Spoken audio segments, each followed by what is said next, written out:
सोने के अक्षरों से भी लिखा जाए झूठ तो सही नहीं होगा। माननीय मुख्यमंत्री जी को खुद अपने पर देखना चाहिए। मैं बीजेपी का बी टीम कोई यकीन करेगा जिसने मेरी मस्जिद तोड़ी, जिसने मेरी गर्दनों पे तलवारें चलाई, जिसने मेरी शरीयत पर हमला किया, मैं तो क्या मेरी आने वाली नस्लें भी कभी बीजेपी को माफ नहीं कर सकती। बजट पेश होगा सीमांचल के लिए, क्या कुछ गवर्नर स्पीच हुआ है, सीमांचल का कहीं तस्करा भी नहीं है। एससी एसटी का जो स्कॉलरशिप के पैसे इन्होंने काटे हैं उनके बारे में कोई तस्करा नहीं है।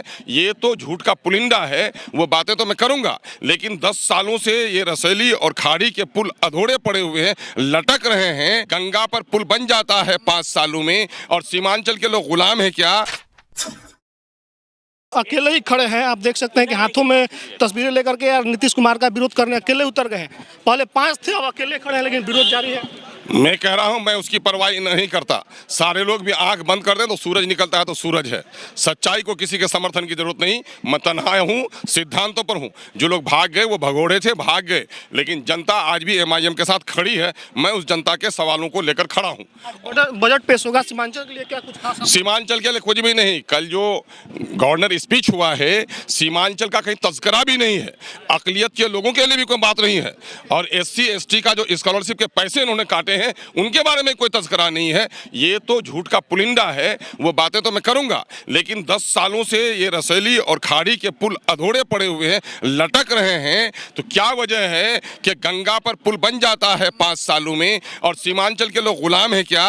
उनके टैक्स के पैसे लेंगे और शहरों का विकास करेंगे और उनसे वोट लेंगे, सरकार बनाएंगे और उनको अंग्रेजों के जमाने की तरह गुलाम समझकर कश्तियों पर पार उतरकर महसूल अदा करने पर मजबूर करेंगे। ये काम नहीं होगा। सरकार की पहचान सड़क और पुल ही है। यकीनन है कि अगर सड़क पर पुल ही है तो सरकार को मैं आईना दिखा रहा हूं। इस आईने में उनकी तस्वीर देखनी चाहिए कि इंसाफ के साथ तरक्की का दावा झूठा और खोखला नारा है या सत्य है। आप पर नीतीश कुमार ने खुद आरोप लगा दिया कि बीजेपी के इशारे पे लोग आ रहे हैं। भाई, उनको खुद ही अपने सीने में झांक कर देखना चाहिए।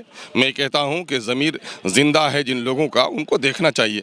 बीजेपी के साथ 20-22 सालों से जो प्रेम करते रहे और एक साथ चलते रहे, गले गले मिलके जीते रहे और उसी बीजेपी के सहारे उसने सरकार बनाई। और बीजेपी ने आरएसएस के लोगों को बिहार के घर घर तक रेड कारपेट बिछाकर बुलाया उन्होंने, और वो कह रहे हैं मुझको, उनको कहते हुए जरा सा खुद की तरफ एक मुद्दा देखना चाहिए। माननीय मुख्यमंत्री, बड़ी सभा में मैं झूठ अगर बड़ी सभा में भी बोला जाए तो झूठ है, गलत अगर बड़ी सभा में भी बोला जाए, सोने के अक्षरों से भी लिखा जाए झूठ तो सही नहीं होगा। माननीय मुख्यमंत्री जी को खुद अपने पर देखना चाहिए। मैं बीजेपी का बी टीम कोई यकीन करेगा जिसने मेरी मस्जिद तोड़ी, जिसने मेरी गर्दनों पे तलवारें चलाई, जिसने मेरी शरीयत पर हमला किया, मैं तो क्या मेरी आने वाली नस्लें भी कभी बीजेपी को माफ़ नहीं कर सकती। लेकिन इनको परेशानी इस बात से है कि ये अकलियत के लोग जिनको ग़ुलाम बना के रखे थे और वो ग़ुलामी को से अपनी आज़ादी निकाल लिया है। मेन जो पॉलिटिक्स की राह पे हमने बैरियर लगा दिया था, ये अपनी पगडंडी से पार्लियामेंट और असेंबली में पहुँच जाते हैं।